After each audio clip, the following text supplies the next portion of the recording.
Alright, so hi guys. Everybody is asleep in my house except for me. Even my cell phone has his little futon and he's asleep. So, yeah. I just kind of wanted to show this off. Anyway, so in this particular video, I'm actually going to be doing like this updated video of the Real Escape games, which I did like 2 years ago. And yeah. Anyways, so 2 years ago, I attended the Resident Evil Real Escape game, which was really cool. And I'm actually going to make this video assuming that you've never seen that video too, so I'm actually going to talk a little bit about what they are. So real escape games are basically escape games that you don't play on your phone. You actually have to go to a place in person and actually solve puzzles as you like look for hints everywhere around you. So that's one of the cool things about it. Since that last video, real escape games have evolved a little bit, and there's like several variants. There's several companies that do it, and then there's several like variations of it, and I'm actually going to talk a little bit about that, and then I'll talk about the one I went to on Saturday. So anyways, real escape games, the difference. So I went to a Resident Evil one before. I went to 2 bookstore events. I've been to one in Roppongi Hills.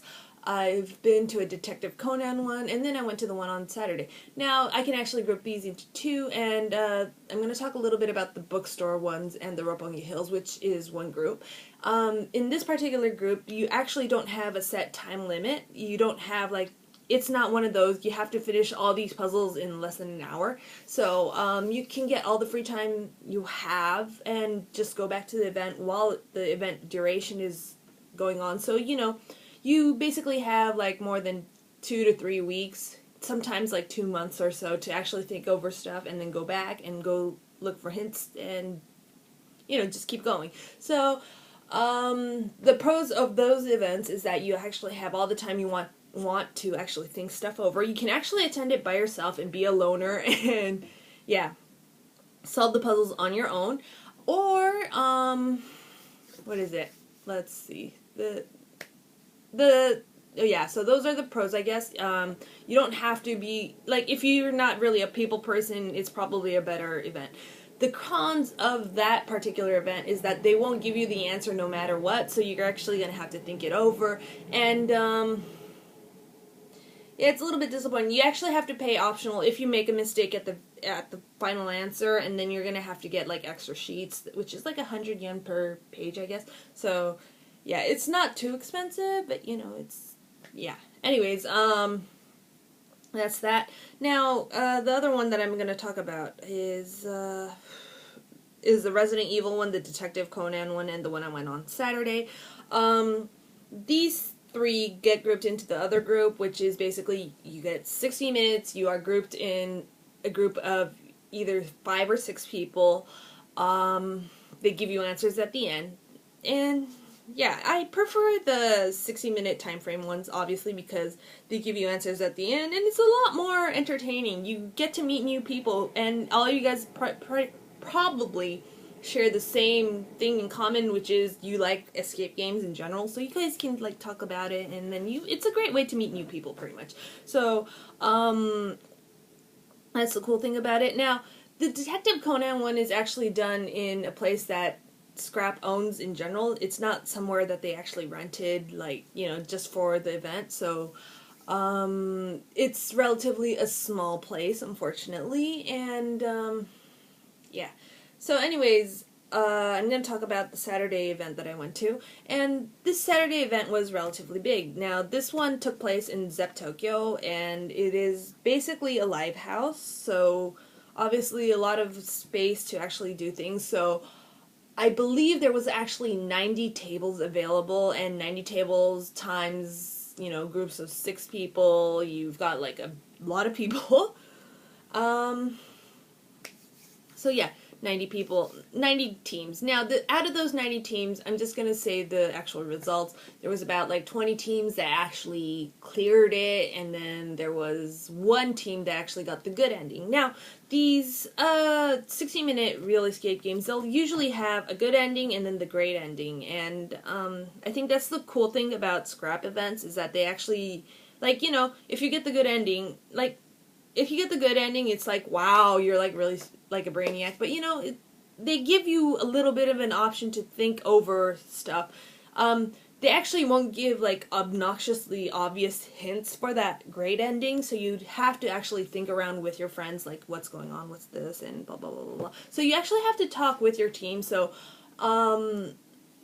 you know, sometimes you actually are grouped with people you don't know, like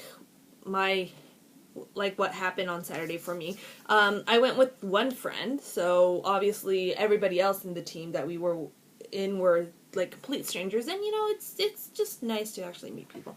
Anyways, so this Zep tour, what I'm gonna say the title because you know what, it's just so hard to say the event I went to on Saturday. Anyways, so this particular event that I went to is called Seamstress Charlotte's Secret, and since it is an ongoing event right now, I can't spoil anything. So basically what I'm going to talk about is the synopsis that they actually give in the magazine. And it's basically, here is this lady called Charlotte, and she is the world's best designer. Every year she'd actually produce one outfit, just one outfit, but that one outfit becomes like the best-selling outfit of the year. And it's just every year that happens.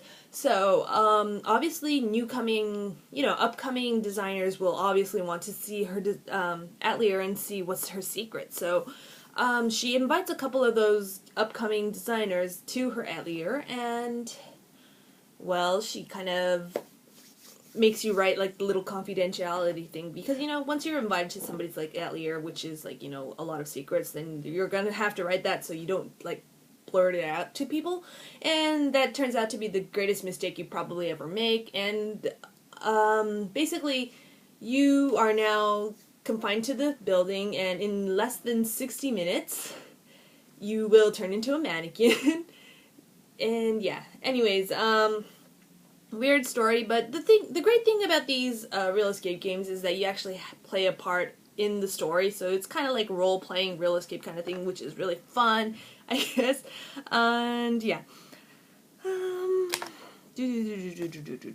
Okay, on this day though, something really crappy happened.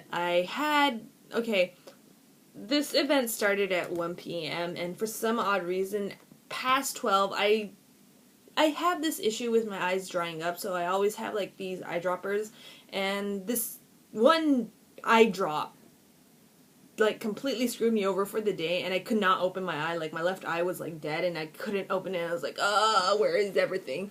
And it was okay in the beginning, and then like once this event started, it was like 30 minutes in, I really couldn't open my eye. It hurt so bad. So, you know, I really couldn't participate in like half the puzzles. Not half the puzzles. I wasn't able to participate in at least like 1/4 of this puzzle, because I kind of knew something was going wrong, and then I never could, like, voice it out because my eye hurt so badly. But, yeah, and this is one of the main reasons why I am, like, totally upset at myself. But, yeah, anyways, this event was kind of cool, so, yeah. Anyways, these real estate games that actually take place in these that have a time frame, they're usually about like $30, so they're not exactly cheap. Which is like a negative part about these. The bookstore event and, you know, the ones that actually are in, you don't get a set time limit. You can actually like get to go to them for like less than 20, so they're a lot more cheaper. Yeah, anyways, it's pretty cool.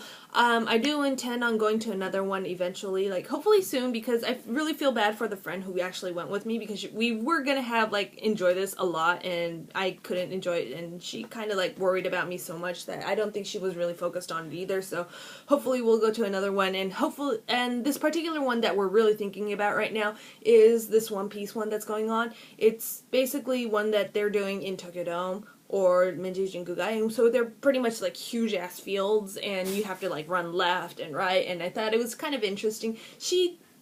For the first time in this particular event that we went to on Saturday, she experienced this, you know, large event hall thing, and she got really into it, so even though, you know, she was worrying over me. But yeah, so anyways, I do really hope that we will be able to, like, go to more real estate games, and I might actually, if I go to them, like, talk to you guys, or make, like, rant videos, because, Yes, I do like my real escape games.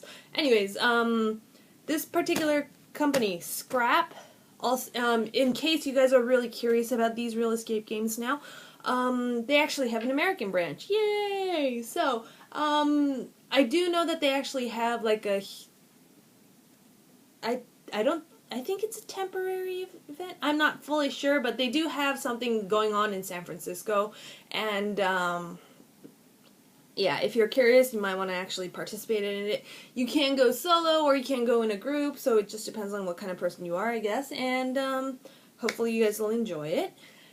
And yeah, so anyways, this was my whole rant video regarding real escape games, or the updated version of it. So hopefully I'll catch you guys again, and bye bye guys!